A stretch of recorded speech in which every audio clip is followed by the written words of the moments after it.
Hello and welcome to the podcast on PadhAI Ka Future, where Intel has collaborated with various learning solution providers to bring laptops which are exclusively designed for learning. As our first guest today, I have the honor of welcoming Shri Anil Swarup ji, who is former secretary in the Ministry of Education in the Government of India, has also been the secretary in the Ministry of Coal, and has a long, illustrious career as a respected IAS officer. Post retirement, Sir has been running Nexus of Good Foundation, where the effort is to identify the good work being done, recognize it, and then replicate it or scale it. Sir has also been the author of books such as No More a Civil Servant, Ethical Dilemma of a Civil Servant, Not Just a Civil Servant, Encounters with Politician, and if I am correct, the fifth book is on the way. Sir, thank you so much for being here today. It's a pleasure being here. Sir, since the theme is we are talking about the safety of our children in the digital world today, I remember because I was also part of the first Chintan Shivar that had happened in 2017, and as Secretary of Education, you were closely involved with when the ecosystem started formally thinking of devices plus digital learning at scale. In fact, the revised ICT policy that had come out after the Chintan Shivar had brought in the idea of laptops and notebooks along with LMS and local language content. If we can go back to those time, please help us understand the original vision you had. See, I was always of the view that technology can play a very, very important role in making learning a happy proposition. You know, when I was in school, there were some classes in which I used to feel very bored. And at that point in time, we didn't have technology. But later on, as I got to know more and more of technology, I thought that technology can make life very interesting for the student. For example, I struggled to understand the Archimedes principle when I was in school. And when I was Secretary Education Government of India, someone came with a 2-minute video clip on Archimedes principle. Those 2 minutes were sufficient for me to understand the entire principle. So that's the power of technology. I had assumed it would be there, but now as Secretary of School Education, I was seeing it for myself, how powerful was this tool, not merely to present it in a very attractive manner, that's the quality of it. It also enabled child to understand it much quicker than he would have otherwise just reading it. So I thought that technology could become a great supplement to the process of learning and enabling the child to evolve in a much better manner. And that's the power of technology. Right, very rightly said, sir. So, when the vision was grand and the first industry consultation had happened back then, but since then, actually, if you look at it, no other industry consultation had happened. In fact, in your time, we had done so many workshops as well. I myself had gone to Kashmir as well once.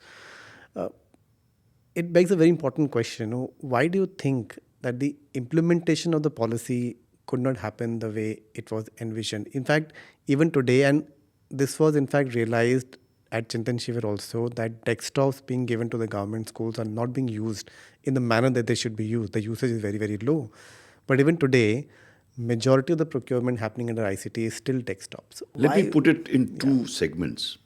One is a more generic segment wherein let us try and understand why do policies don't get implemented. That's first part. And second, why is this desire to procure only hardware?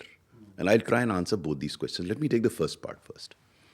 You know, it's very easy to have ideas in this country, and that's the easiest thing to discover. In fact, I distinctly recall when this Chintan Shivar was happening in Mussoorie. I told the minister then, sir, ये चिंतन बहुत हो गया, अब action होना चाहिए. And that was to my common refrain, because since I worked in the government for 38 years, I very soon understood that there's no dearth of ideas or policies. The problem was implementation. So for any idea to happen and fructify, it has to be politically acceptable, not merely acceptable, it has to be politically driven. It has to be socially desirable, technologically feasible, financially viable, administratively doable, judicially tenable, emotionally relatable, and environmentally sustainable. In the context of technology, other parameters are fulfilled. But the problem was whether it was being politically driven, number one, And secondly, whether it was emotionally relatable. Let me explain these to you.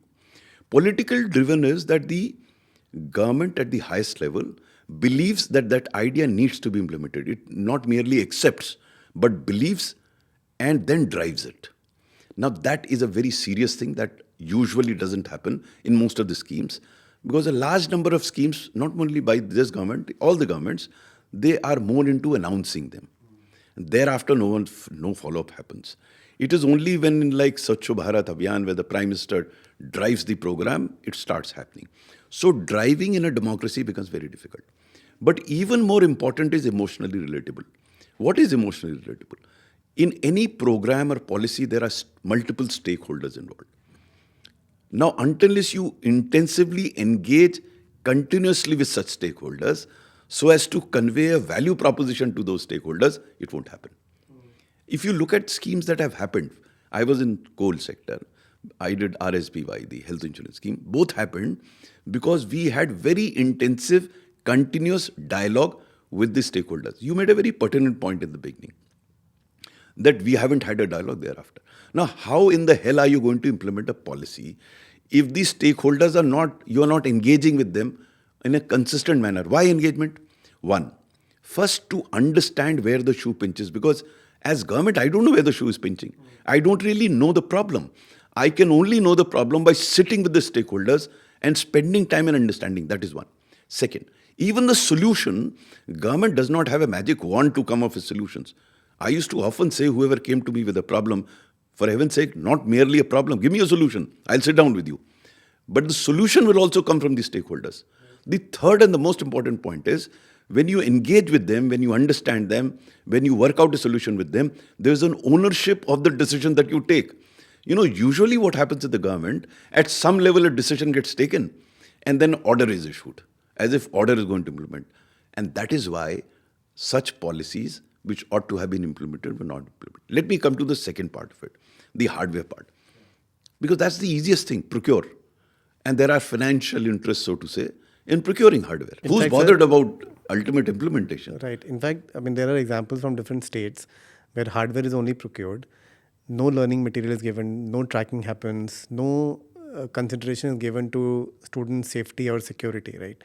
I mean, you're making a very valid point. Why? What will it take for the system to Let me give you a personal example. You know, I had this habit of visiting schools, yes, randomly and otherwise, as secretary. In some places, I found desktops kept under cover, not opened at all since their arrival. New, nice, fresh, not being used because they were procured. Yeah. So, first of all, the objective was not clear with everyone. For some people, objective was procurement. For some people, was creating that infrastructure where that hardware could be kept. So there was no vision shared with everyone as to what is the purpose of what is going on. If that had been the case, probably someone would have questioned, why are they kept here? So my job was to procure, I procured and kept them. Other job was get a table for it, they got the table for it. Children just saw them, that's it, never use them. It's a tragedy. Someone has to indulge in it and ensure that, first of all, to my mind, and I try to do that, hardware should not be procured until you know what the real purpose is, and unless every stakeholder understands that there is an objective beyond financial benefit to a few to procurement of hardware. Now, this dialogue, I mean, you made a very remarkable statement in the beginning. Engagement, consistent engagement with the stakeholders is the key to success in such matters. But that's what the next question is, that as a part of the discussion, what will it take for the ecosystem to understand the perils of doing this? Why is it no one realizing this is how dangerous this is? So I don't think they're aware of this. I think best way is to first create that awareness. I mean, some data could be collected, some research could be done, that so much hardware was procured. Unfortunately, the government does not do evaluations. Otherwise, the first thing to do is what has actually been the outcome of the investments that they have made in this hardware. If they do that, they will themselves know that so much investment has been made, barring an example here and there, overall the benefit is not accrued to the beneficiary. This can only happen through evaluation process. I must have the courage to discover the truth. If I don't want to reveal the truth, I will never get to know the truth and will continue to buy hardware. But this has to begin with, as you are rightly saying, it should be discussed. Because once discussion happens, then people will start questioning. I mean, let there be a survey, let there be an evaluation of the hardware that has been purchased, make everyone realize that what are we doing? An isolated conversation will not help, but there should be papers written, there should be discussions, there should be some evaluation to highlight empirically that this is what is happening to the money that is being spent. But so you would have in your tenure interacted with various state officials as well, right? What is the mindset there that they are not accepting to the idea of research or doing the evaluation? Some states are now, in fact, today opening up Yes, little, they are, yeah. but still Some very, are. very limited. So what really needs to be done is, this is something which NITI Aayog should do, not aspiration and perspiration districts. They should pick up states that have initiated this evaluation. NITI Aayog, being so to say a third party, could actually start these evaluations, make people aware. Instead of directly indulging in activity at the grassroots level, which they are through aspiration districts, I would believe that they should have played roles as a facilitator, as evaluators, as third party, creating that awareness amongst states. And as some states have already started doing it, put them as an example. Have national conferences where those 2-3 states will make a presentation on saying that we got the evaluation done and this is the benefit that has accrued to the states, so that other states realize that this can be done. Some independent body or separate body has to do this job of creation of that awareness. If you get engaged in that job, and that's what I used to say, if NITI Aayog becomes a participant in the process, then what sort of evaluation I'm talking? I can't be a participant as well as an evaluator. I cannot be a facilitator as well as a participant. I have to be a facilitator. I have to be an evaluator. I have to create awareness. This is a role which I thought should have been of NITI Aayog. That is an agency that can still play that role of actually creating that awareness about what is happening to hardware, what should happen to hardware, what should happen to software, how education quality could be improved. Now, this is something which a secretary in a state government will find it difficult, because he's engaged in day-to-day operation, or not, if not day-to-day, at least he's worried with teachers, the shortage of teachers. Those are ground level problems they're engaged in. Someone sitting here has to have an overview and see what value add can come through their interventions. Another challenge I think which will come is that when the schemes are launched and hardware is procured and deployed to the schools, the project at that time only is considered a success. So that mindset change will have to happen, that you should be objective enough to look at and identify gaps and then You're work correct. on that. Apart from that, the purpose and objective should be very clear. And it should be somewhat quantified wherever possible. So that when you do evaluation, you evaluate it on the basis of what you've already announced. That if learning outcomes have to improve through that intervention, there should be some assessment as to what is going to happen. So that are not clearly defined as you roll out the scheme. So then you can get away with only procurement. So your target becomes procuring so much hardware. That is a target is fulfilled. But should that be the target? Yeah. There is a purpose, there is an outcome that has to be first clearly outlined and then evaluated. Sir, extending the discussion on the hardware, now a new trend is coming up where hardware is being sold with AI embedded features. There are no guardrails, there are no formal training being given to the teachers. And of course, to utilize the AI features, you require internet as well. So it's all unrestricted AI and internet going into the schools. What do you think is the impact of all of this on teachers and the students? See, ever since technology came at a speed at which it is coming, I was then in the service, the speed had already gone up from pure calculators to computers to now to AI. It is a double-edged weapon, and that double-edged weapon has become sharpened. Now, if we don't care of the other edge, then we could be in serious trouble, because unfortunately that other edge is very attractive. In the long run, it's very damaging, but very attractive. For example, if I have to write an essay today, I don't have to learn anything except the prompts to the AI. So that edge is very attractive. And I'll put those prompts and I'll get an essay, ready essay. However, this very technology of AI can be of phenomenal use. So if you learn the fundamentals, then AI will do phenomenal amount of research for you, for which you don't have to waste time. But it has other facilities also, which if used upfront without developing your own faculties. Let me explain this to you. When calculators came to this country, fortunately in India, computation skills were still being considered important. So children were not handed over calculators in their schools. They were available. When I was in school, calculator was available at that point in time. It's like similarly as you say, technology being handed over. So had calculators been handed over to us in school, we would have forgotten computation, as has happened in the West. I'm not saying it's good, bad, ugly or whatever, but those skills would have been lost had those calculators come handy at that point in time. So we weren't given calculators. Similarly today, now later on calculators are very useful. But if you want to kill that skill in the beginning, then you hand them. Similarly, AI. AI is very useful later on. But if upfront while learning, if you use AI, then you will not get those skills of analysis. Because analytical skills is something which you have to develop independently. AI can do all the analysis for you. If that tool becomes available to you upfront, you will not even analyze. You will not visualize. Even AI can visualize. So all thought, all creativity. If you don't learn creativity over a period of time, you don't become creative, and you become creative only through AI, then your own creativity is gone. So whereas, like any technology, AI has to be an enabler, a tool, a facilitator. It cannot become the a priori existence of an individual where he loses his faculties to begin with. It was computation, then creativity, analytical skills, all will be gone. So it's very important not to allow access to this sort of technology to children. So I'm not a technologist on how it would happen, but I do believe if that doesn't happen, we'll damage the next generation because they will stop thinking, they will stop creating, they will stop computing. All that will stop, and that will be extremely dangerous for the future. Those skills have to be upfront developed, and then technology used, whether AI or otherwise, to supplement, to improve, to embellish what you already have. But if you don't have anything, you're totally dependent on that technology, then we could be in serious trouble.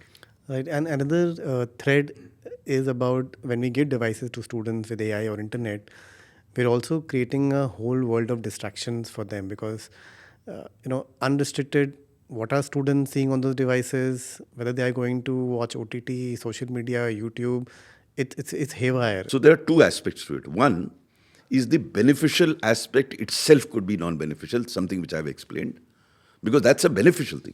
What analysis AI does, what futuristic calculations it does, they are beneficial. They're not wrong per se. It only, since it impacts your certain capacities and capabilities, you hold them back for a while. The other is a more dangerous part. One thing that you are mentioning, which is upfront, which is it's harmful for the child. You have to stop that. So there are two things that we are talking of. One is total restriction on harmful inputs coming from technology. The other is the inputs may be useful, but the sequencing has to be there. If it comes up front, there's a problem. So, but why do you think the stakeholders are not thinking about device security and safety of the children, and it's just continuing? So it's like pollution of this country. It's Delhi. When it hits you, you think about it. It's hit us, so now everyone's talking about it. Mark my words, March onwards, no one is going to discuss pollution of Delhi. So that's the problem. It's when the monster is right in front of you, then you start waking up. Approach should be that we know that it's coming. We know that pollution is coming. We know certain aspects of technology are polluting. I think the idea should be to sit down and discuss now before it becomes too late, because then it will be very difficult to withdraw. True that, sir. And since you also have had experience of working with teachers and students, do you think that when we are leaving children with devices, with internet or AI, are today's children capable of navigating their way through it? I mean, oh, they're very capable. In fact, that's a problem. I have grandchildren, my granddaughters. They're very good at managing what they do. Here again, the role of teachers and parents become very, very important. I mean, we keep saying what government should do. We have so far discussed could come with a policy. No, government cannot come up with a policy of parents and teachers. That is an awareness that has to come at the level of teachers and To my mind, they have a very important role to play, because I'll tell you why. These instruments and this technology are very attractive. So to expect the child to give it away straight away is like asking somebody who's very fond of sweets to give up his sweets. He tries to give it when he has diabetes. Till such time, he is not bothered. He likes sweets, he consumes them. A child is very impressionistic, and a convenient tool and an entertaining tool is right in front of her or him. And they have that technology which you can use, abuse. That gives them a kick. It's like a drug. They got addicted to these phones. Now to ask them to take them away, there will be serious problems. So it has to be handled in a very sensitive manner. And who can do that? Both teachers and parents. Government can't do it. But that is in fact a very serious question now. In fact, I was in a roundtable a couple of days back, and we were talking about that in the world of AI, what are the kind of skills we need to teach our children? And the words like consciousness, kindness, empathy came along. And everybody in the group was wondering whether teachers today are trained enough or capable to teach these skills to the children, and what is it that will take for teachers to adapt to this change and then teach our children accordingly. First, of course, the teachers will have to be told, or if you can use the word trained, they have to be told as to their revised role as a consequence of emergence of technology. Both its positive use, because teachers should be enabled to use. I mean, teachers should use AI as much as they can, because for them it is extremely helpful. But as they use AI to help teach in the class, help determine, evaluate the class, in a variety of ways, it can be extremely helpful to teacher. Technology can be enormous. As they do that, they should also be told about the problems that they could be for the children if they use what the teachers are using. Now, that's something which has to be a part of the training of teachers. But I can tell you from my own experience, children listen more to their teacher than their parents. So teachers have a very, very important role to play in that. Actually, majority of the students would listen more to the teachers. And I still interact with a lot of parents and teachers. And this is the impression that I get. They listen more to the teachers. And hence, teachers have an important role to play. Parents have a slightly different role to play. The problem that I see with parents, and I've seen quite a few of them, is that they want their child to do something which they themselves don't want to do. So the parent is stuck with the phone. How do we expect the child to give up the phone? They're totally stuck with the phone. I mean, I've seen adult parents sitting with the phones, with the children also sitting on their phones. It's unfortunate. Parents have the responsibility of demonstrating. Now, that's something which teacher may not be able to do, because teacher comes in touch with them in a class, in a formal arrangement. In an informal arrangement, it is the parents who are there. And children pick up the habits of their parents. Now, you can't have double standards sitting there telling your child. So that's where parents also have an importance. So in a formal setting, the teacher informs them. In the informal setting at home, the parents inform them. And this information happens through demonstration, not telling them that you should do this, you should do that, yourself doing the same thing. So that can't be done. Second, I have this feeling that you can't take it away from them, the tool as well as the technology. You have to create alternative technologies which are as attractive, so that the child still has the phone, but instead of looking at something else, he looks at this. There, I think a lot of good work is already happening, because some of the applications that I've seen are very interesting ones, and they do attract children. But they need to be given more exposure. They need to be presented in an appropriate manner, so that the child doesn't find it very difficult to switch from what is not very useful to her to something which is useful to her. That's the thing that the people who are marketing product will have to do, as to come up with products which are as attractive as the alternative that is available to the child. So, for example, these days, I mean, this is something which I'm discovering of late. I call it a Maggie culture. The time's attention is 2 minutes, 2 minutes noodle. That's the Maggie culture. So you have to create those clips, 30 seconds, 45 seconds clips, which are as educative and as attractive as the alternative that is available to the child. That's the challenge that the technology has today. Interesting. I would want to go back to the classroom setting, because I'm remembering when we had initiated our journey into digital education, one of the challenges that we had realized while talking to the teachers was, and teachers used to say कि ख़राब हो जाएगा, बच्चों के लिए safe नहीं है, तो हम बच्चों को allow ही नहीं करते use करने के लिए, right? Now in today's context also, when you're talking about device safety and security, and if we blow it up too much, teachers may drop the reduce of hardware altogether, which is anyway not the intention. So question here is, what do you think should be done to ensure that devices are actually actively used without compromising the safety of our children? In your experience, something that you have have observed correctly said, you can't take away the device. Yeah. That's not possible, and that's not advisable also.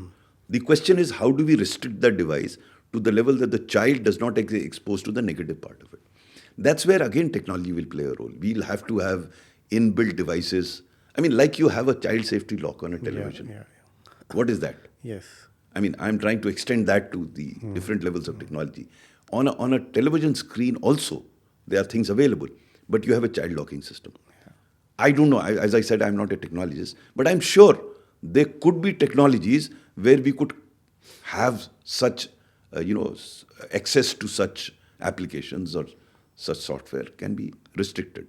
I would believe it is possible. I mean, as I said, I'm nobody to pass a judgment on that, but I think it would be possible for entities to come up with such formulations or such applications where we decide as to what could be restricted to the child and get it embedded in those. So instead of taking it away, instead of taking both the edges away, the sharper edge or the problematic edge could be blunted. Yes, in fact, device management softwares are already in existence now. Okay, I'm not, as I said, I'm not conversant with what is happening. But if they are, then that is something which needs to be discussed in public domain. I mean, instead of just going ahead and putting it across, this is something which needs to be discussed first. What are these software? How do they operate? What are the benefits? What is the negative part of it? This needs to be discussed now in public domain. Through social media also it should be brought forth, so that not only are the teachers made aware, parents are also made aware that such applications are available now. And they can be embedded, they can be used, and this is how they will be beneficial for their children. Because the parents or the teachers have only either or options. Either it's there or it's not there. What you are suggesting, and very rightly so, is the instrument has to be there. The applications have to be there. Can we create a technological basis on which some of it could be restricted? That's it. If that can happen, it will be very useful. Then what we will be able to do is use technology for the purpose it used to be used, for the benefit of the child, rather than or not allowing the child to access which are not so beneficial aspects of technology. So one more question, which I could be controversial also, but I would like to still talk it out, is you have experience of talking to a lot of state government officials in the education department, right?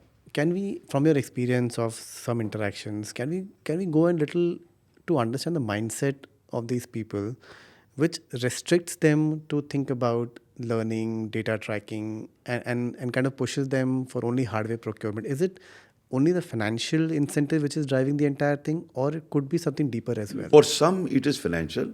For others, it's indifference. See, as you work in the states, you have to prioritize because you are hard-pressed for time. So this is something, I mean, look at education. Let me generalize this question. As Secretary Cole, I met the Prime Minister almost every month. As Secretary Education, I met him only once in 2 years. And that too, not to discuss education, but to convince him about health insurance. Now, there is a message here. And this is not true of this government, all governments. The emphasis of education is only on lip service. And I'll explain that to you later on with this in the context of the state. Why? Because the impact of not doing things in education will come 5 years, 10 years down the line. When I'm only concerned about today, at best tomorrow, then who's bothered about education? I mean, you can have a national education policy, but if the budgetary allocation remains the same, in fact, from 2014 to 17, the actual budgetary allocation in nominal terms for school education kept coming down. So it's very natural for the government not to think in terms of education, because the impact of not doing something on education will come 5 years, 10 years down the line. No one seems to be bothered about 10 years down the line. That's a tragedy. Let's take it to the state government. There is a Secretary of State Education. He is hard pressed going from one high court to the other, teachers problem, this problem, that problem, and then there is an additional problem of road shows. You have to show what is happening. He hardly has time to indulge in this thought process, which is a tragedy. And that is where I say, who does that then? Some other agency in the government, which I think NITI Aayog fits the bill. They should be pushing the state government to think on those lines. And they can. They have the authority, they have the position. So, for example, there is a symposium, say in Lucknow or Bhopal, on this aspect that you're raising. It will create awareness. At least it will push them to start thinking about it. On their own, they will not do that because they are hard-pressed for time, they're running from here. And second, it doesn't give them publicity. We these days either do for publicity or someone is driven, he does it. So neither is there. No, this is creating awareness, which is not publicity at all. So who would do it? That's where NITI Aayog, they organize a symposium in Bhopal, in every state, and discuss this aspect that this is coming, this monster is coming. And this is the way forward. And not only that, it's not merely Gyan. You find out one or two states which are already moved ahead, ask them to make presentations. I did that as school education secretary. Of course, I used to get states who have done something in a particular area, because otherwise it's pure Gyan. Keep telling you should do this. That's okay. But if I demonstrate that this has already happened to this extent here, then it carries more conviction. Others will start believing if they could do it, why can't I do it? That's something that really needs to be done. I'm an optimist. I do believe things can happen. But there has to be an instrument through which it will happen. If you expect the state government to suddenly start thinking in terms of the monster that is about to arrive or has already arrived, they will not look at it because they have existing monsters to handle. So hence you have to have an external impetus coming in, external catalyst coming in, telling them, have a thought on this, discuss this, and this is the possible way forward. Now, someone sitting in the state may find it difficult to find this way forward. But a think tank sitting here who has the capacity to observe other states where it is happening can come up with a model which can then be shared, customized by the state government and used. So first step is to understand, not even understand. First step is to accept existence of a problem. If I don't even say that this problem exists, discussion doesn't start. Then second would be to analyze that problem, the cause of that problem, in order to find a solution. Because without understanding the cause of the problem, you will not find a solution. Third is attempt to find a solution through engagement with stakeholders. And when you do find some sort of solution, then disseminate it. Now, who does this all four steps? You expect the state governments to do it? They won't have time. So a body like NITI Aayog should do it. Now, NITI Aayog also need not do it entirely on their own. I mean, I hardly did anything on my own. I got the NGOs to do it. They did all the groundwork. They were very happy to be partnering with the state government. So that brings me to a very important aspect of public-private partnership. Right. Without that partnership, you cannot take it to the levels that you want to take it. And moreover, those capacities do not exist in the government. So there are non-governmental organizations, other organizations who have this capacity, want to do it, they want a platform. The job of the government is to provide that platform. So efficiencies, innovation comes from the private domain, scale comes from the government, the two come together and it can make to happen. I mean, I say that with some experience. We made a few things happen through this, through providing that state or government platform to entities who had developed such solutions to the problems which existed. So once you come together, you find solutions to the problem.